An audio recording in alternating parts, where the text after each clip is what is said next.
Selamat pagi jemaat yang dikasihi Tuhan. Senang bisa kembali bertemu di dalam renungan pagi pada hari ini. Firman Tuhan pada pagi hari ini akan kita bahas dari kitab atau surat Filemon. Namun sebelumnya mari kita tundukkan kepala dan kita berdoa kepada Tuhan. Tuhan, terima kasih untuk anugerah yang Tuhan berikan di dalam kehidupan kami. Tuhan masih memberikan kesempatan untuk kami boleh menikmati hidup kami satu hari lagi. Biarlah Tuhan, hari ini yang Tuhan berikan boleh kami gunakan untuk hal-hal yang boleh menyenangkan dan juga memuliakan Tuhan dan menjadi berkat baik bagi kami maupun juga bagi orang lain. Oleh karena itu kami mau menyerahkan kehidupan kami sepanjang hari ini ke dalam tangan-Mu. Dan biarlah firman-Mu yang sebentar kami akan dengar boleh memberikan tuntunan, bimbingan, peringatan dan juga kekuatan bagi kami untuk kami boleh hidup berkenan dan menjadi berkat bagi banyak orang. Di dalam nama Tuhan Yesus kami berdoa dan memohon kiranya Roh Kudus bekerja di dalam hati kami agar kami yang mendengar dan merenungkan firman-Mu ini boleh diberikan hikmat pengertian untuk dapat memahami dan mengerti akan kehendak Tuhan. Di dalam nama Tuhan Yesus hamba berdoa dan menyerahkan juga diri hamba. Tuhan pakai untuk menjadi alat-Mu sehingga kami semua boleh diberkati. Haleluya. Amin. Shalom jemaat yang dikasihi Tuhan. Firman Tuhan pagi hari ini akan kita ambil dari surat Filemon, yaitu salah satu surat yang ditulis oleh Rasul Paulus. Surat Filemon ini sifatnya personal karena ditujukan kepada seorang yang bernama Filemon. Namun demikian saudara-saudara, surat Filemon ini banyak mengandung pengajaran dan nasihat yang indah bagi kita semua saudara-saudara. Mungkin kita bertanya, siapa sih Filemon? Sehingga Paulus menuliskan suratnya kepada dia. Dari bagian firman Tuhan yang kita baca saudara-saudara, kita bisa menemukan bahwa Filemon adalah rekan sekerja dan juga sepelayanan daripada Rasul Paulus saudara-saudara. Itu saudara bisa baca di dalam ayat yang pertama. Dan juga dikatakan juga di dalam ayat yang kedua bahwa Filemon itu juga menyediakan rumahnya untuk persekutuan atau ibadah bagi orang-orang percaya. Dan beberapa orang penafsir menduga atau menganggap bahwa Filemon adalah pemimpin daripada jemaat rumahnya itu, saudara-saudara. Filemon juga, saudara-saudara, ternyata dia adalah orang yang memiliki kesaksian yang sungguh indah di dalam kehidupannya. Dan itu bisa kita lihat di dalam ayat yang kelima. Karena aku mendengar tentang imanmu kepada Tuhan Yesus dan juga tentang kasih-Mu kepada semua orang kudus. Inilah kesaksian yang sungguh indah sehingga Rasul Paulus memuji dan bersyukur kepada Tuhan kalau dia boleh memiliki rekan sepelayanan, rekan sekerja yang baik, yaitu Filemon. Filemon juga adalah pemilik beberapa budak dan salah satu budaknya bernama Onesimus yang melarikan diri dari rumahnya, saudara-saudara. Mungkin yang kita pertanyakan lagi, apa yang isi surat daripada surat Filemon ini, saudara-saudara? Apa yang Paulus sampaikan kepada surat Filemon ini berupa permintaan Paulus kepada Filemon. Dan ada dua permintaan yang Paulus minta kepada Filemon. Yang pertama, saudara-saudara, Paulus meminta kepada Filemon untuk bisa menerima kembali Onesimus, budaknya yang melarikan diri itu, untuk membantu pelayanannya. Seorang budak yang melarikan diri dari tuannya, bila kedapatan atau dia ketangkap, saudara-saudara, maka dia akan mendapat hukuman berat, saudara-saudara. Bahkan bisa juga dihukum mati atas kehendak tuannya, saudara-saudara. Nah, Onesimus ini salah satu budak Filemon yang artinya menguntungkan, tetapi kenyataannya dia merugikan, saudara, daripada tuannya itu Filemon. Dia melarikan diri dari tugas dan tanggung jawabnya sebagai budak di rumah Filemon. Bahkan ada beberapa penafsir mengatakan dia juga membawa harta, sebagian harta Filemon, sehingga Filemon mengalami banyak kerugian. Tetapi ketika Onesimus ini ketangkap dan dibawa ke penjara dan bertemu dengan Paulus di penjara, Paulus melayani dan membimbing dan menuntun Onesimus ini. Sehingga Onesimus diubah menjadi anak-anak Tuhan. Dia percaya kepada Yesus dan dia juga akhirnya membantu pelayanan dari Paulus. Kalau kita setuju bahwa Onesimus yang di dalam surat Filemon adalah Onesimus yang sama di dalam surat Kolose, itu berarti ketika itu Paulus meminta Onesimus untuk membantu dan menemani Titikus yang diutus oleh Paulus ke kota Kolose. Nah, Onesimus ini saudara-saudara akhirnya menjadi orang yang menguntungkan sesuai dengan namanya bagi Paulus, saudara-saudara. Namun Paulus sadar bahwa dia bukan tuannya. Dia harus mengembalikan kepada Tuhan yang sebenarnya, yaitu Filemon. Maka dia mengirimkan surat ini dan meminta kepada Filemon untuk bisa menerima kembali. Karena Onesimus yang akan kembali kepada Filemon bukanlah Onesimus yang lama. Yang merugikan, yang mengecewakan, yang menyakiti hatinya. Tetapi sekarang menjadi Onesimus yang menguntungkan, yang akan mendukung dan membantu pelayanannya. Karena Onesimus sudah dijamah dan diubah oleh Tuhan. Nah, permintaan yang kedua di dalam suratnya ini juga kita lihat di dalam ayat yang ke-22. Yaitu Paulus meminta kesediaan Filemon untuk memberi tumpangan kepadanya kalau ia mengunjungi rumahnya. Ayat 22 dikatakan demikian. Dalam pada itu bersedialah juga memberi tumpangan kepadaku.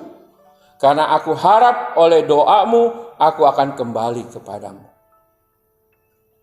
Paulus meminta kepada Filemon, jikalau Tuhan mendengar dan menjawab doa-doa mereka sehingga dia dibebaskan dan dikembalikan, dia mau menumpang di rumah Filemon.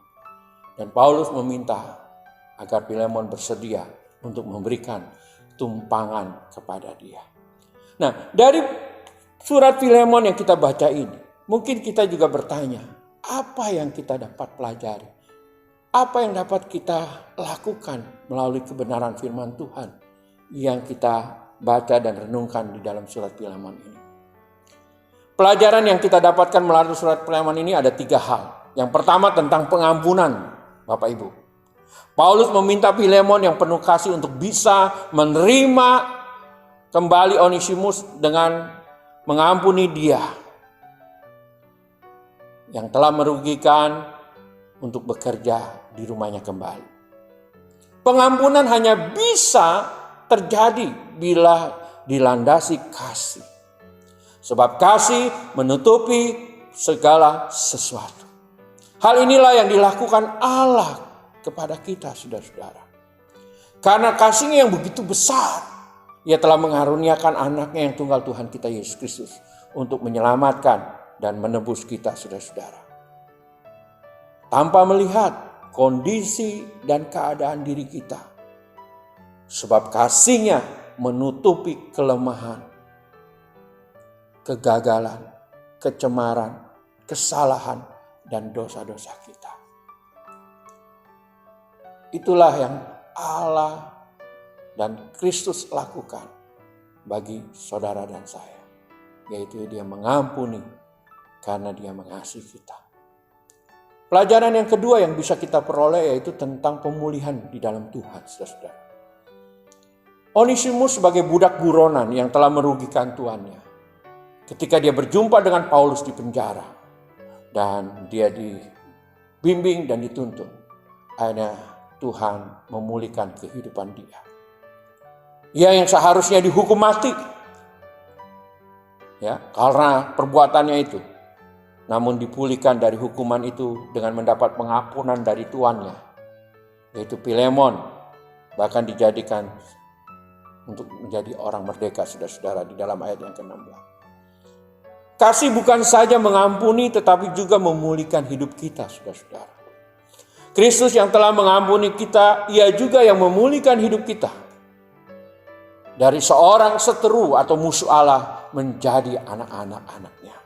Dari murka Allah kita menuju kepada anugerahnya. Kita yang harusnya mati sekarang menjadi hidup di dalam Tuhan. Itulah pemulihan yang dilakukan oleh Tuhan di dalam kehidupan kita. Oleh karena itu kita juga harus belajar dan dapat mengampuni serta memulihkan saudara kita yang bersalah. Sebab itu jugalah yang telah kita alami di dalam Tuhan. Hal yang ketiga yang bisa kita dapati dan kita pelajari dari kebenaran firman Tuhan di surat Filemon ini adalah tentang kerendahan hati, saudara.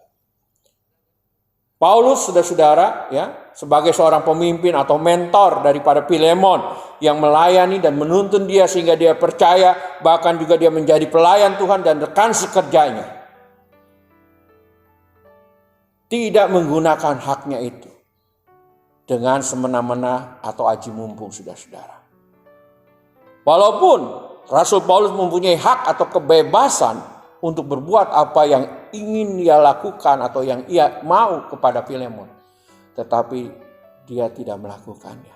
Sebaliknya, dia meminta kepada Filemon dengan segala kerendahan hatinya untuk bisa menerima kembali Onesimus. Padahal dia bisa saja langsung menyuruh, Filemon, terimalah dia.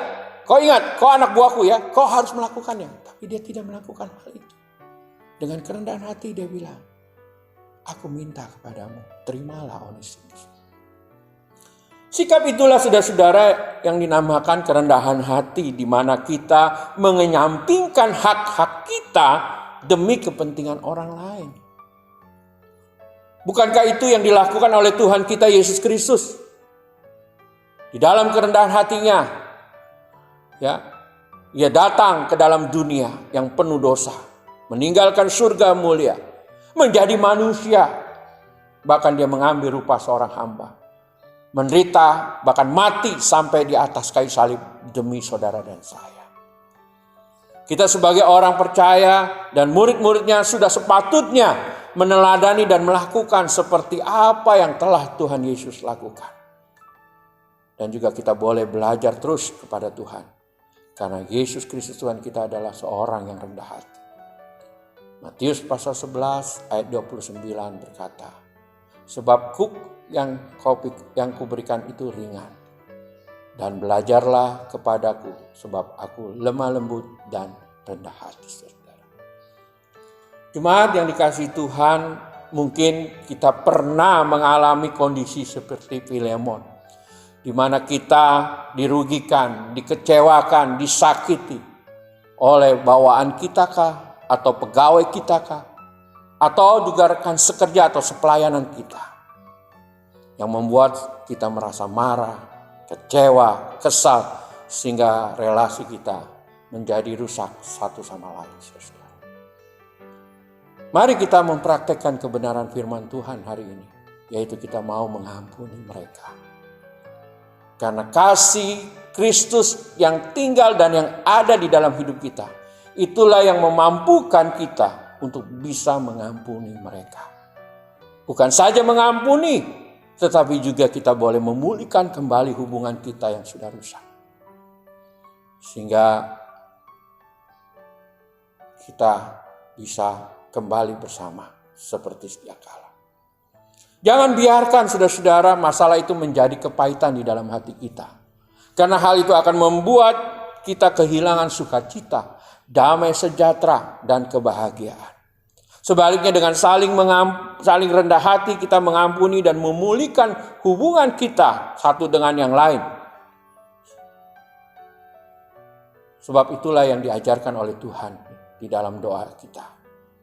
Ampunilah kesalahan kami seperti kami juga mengampuni orang yang bersalah kepada kami. Kiranya Tuhan menolong dan memberkati kita sehingga kita boleh menjadi pelaku firman Tuhan. Amin. Mari kita berdoa. Tuhan, terima kasih untuk firman-Mu pada pagi hari ini. Biarlah kami boleh mempraktekkan dan melakukannya di dalam kehidupan kami sehari-hari. Di mana kasih Kristus yang tinggal dan hidup di dalam kehidupan kami memampukan kami untuk bisa mengampuni dan memulihkan kepada orang-orang yang telah bersalah kepada kami. Sehingga kami bisa kembali lagi bersama-sama Tuhan. Itu semua juga karena sikap kerendahan hati kami. Walaupun kami berhak untuk marah, berhak untuk memutuskan dan membenci mereka oleh karena kesalahan mereka. Tetapi itu semua bukanlah teladan yang Yesus berikan dalam hidup kita. Tuhan mau kita belajar mengampuni dan memulihkan, supaya kita juga bisa membangun kembali relasi yang baru.